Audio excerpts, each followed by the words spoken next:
Despite severe reservations, Paladin has come to the Survival Taiji-2, an ancient war in the form of a brutal martial arts tournament.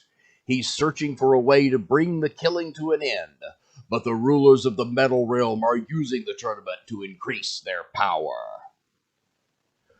The first combats are between mortals. Mortal Kombat! Li Xiang versus Bing Rinzi. You are a traitor to your family, to your nation, and to the whole world. You would forsake the earth as well if you knew the wealth and power I possess in the Metal Realm. Ready? Fight!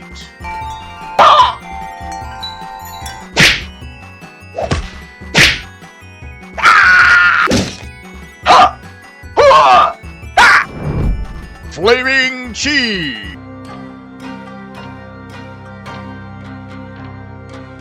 Paladin is the new Jade Emperor!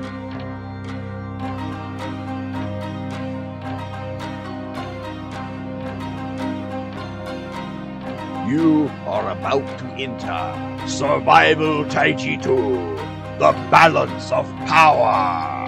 If you're willing to do whatever you have to survive, you'll do anything at all. Survival leads people to cannibalism. Is something troubling you, Master Paladin? Yeah.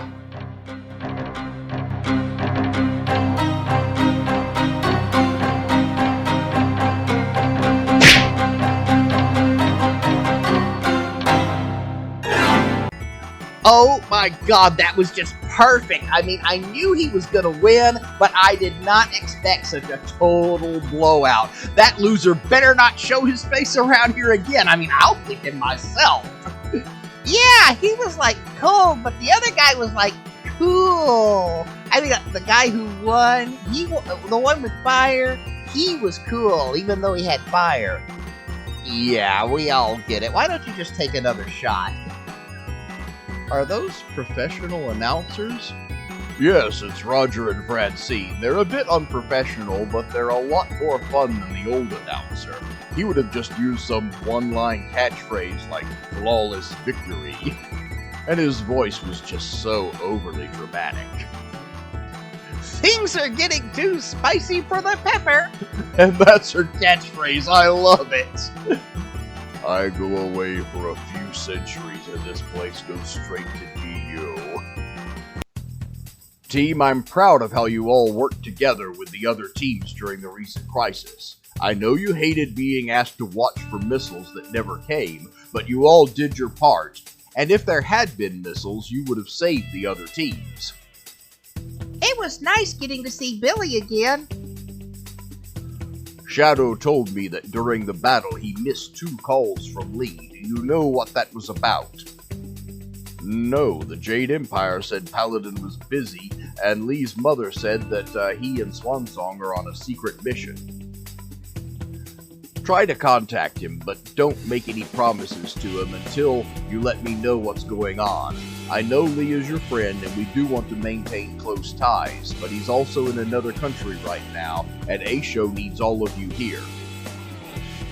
Now, team, I want all of you to hit the streets. Predator and Sprout, you take the North Precinct. Catgirl and Gadget hit the East. Blue Dragon and Control Freak, you cover the West.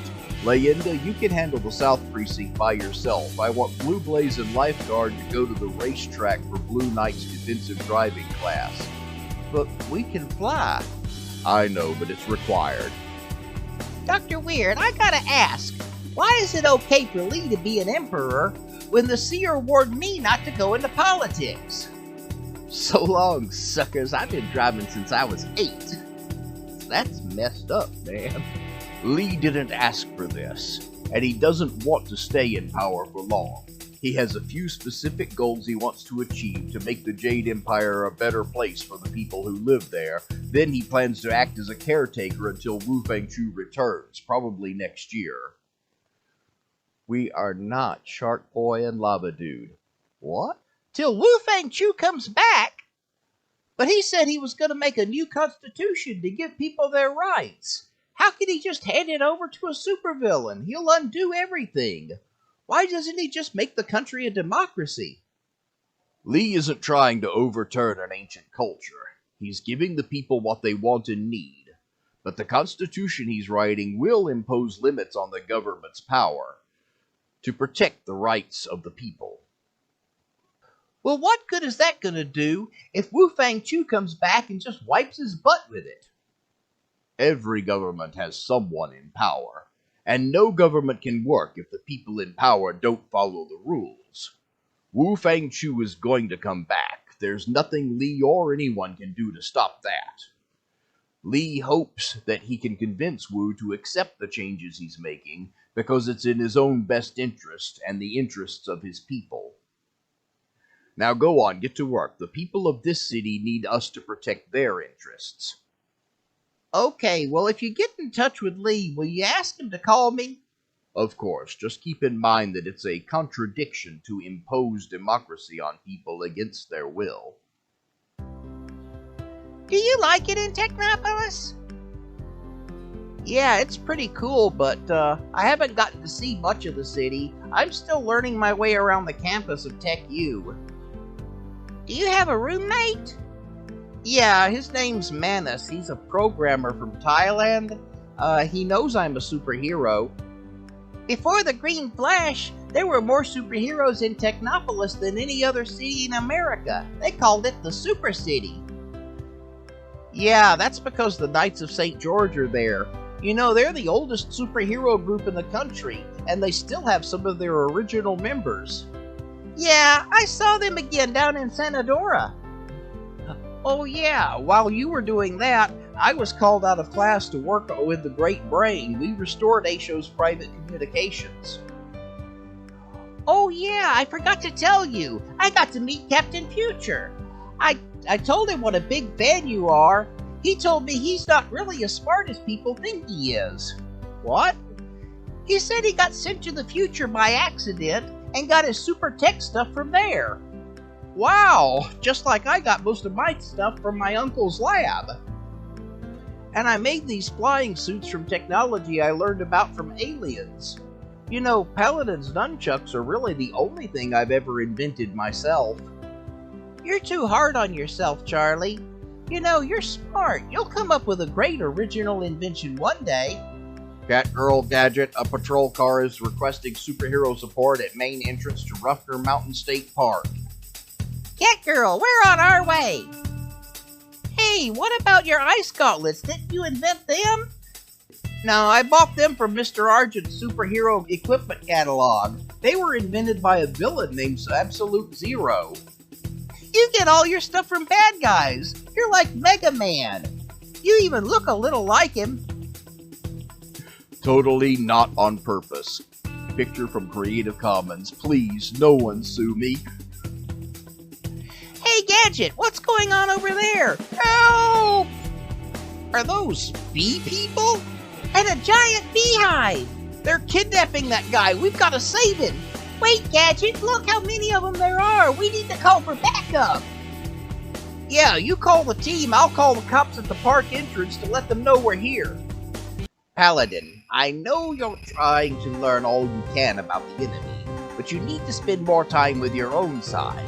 You're an emperor. Let others do some of the work for you. Yeah, I'm pretty sure they know what I'm up to, so I'm not going to get much out of them myself anyway. Hey, this is a chance for me to meet my hero, Bruce Lee. I can't believe he's really alive. That's really him? Yes, he and his son both faked their deaths after becoming immortal. Is that really Chuck Norris?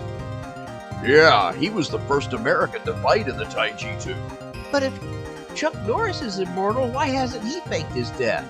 There's no rule says you gotta. This isn't Death Becomes Her. Bruce just wanted to get away from his crazy fans. Crazy fans? Oh man, is he gonna hate Lee? Nah, he's got his own style. He's not trying to be Bruce Lee. So long as he doesn't try to fight him, he'll be cool. Those Earth people are weird. You know, they didn't even eat before wandering away. Maybe they can't eat our food. I wonder what their food is like. I wonder what their girls are like. I wonder what their world is like. What kind of beliefs motivate them? Father, I'm as curious about these Earth people as they are about us. I'm sure their world has changed in 5,000 years. Don't you wonder? I think Liana is curious about the new emperor, aren't you, sister? He Wangzi, are you jealous? You know I don't get jealous, but I do love it when I detect an ulterior motive. But yes, their curiosity about us could be an opportunity. We might be able to learn about them while feeding them some false information about ourselves. And you two might have some fun while you're doing it.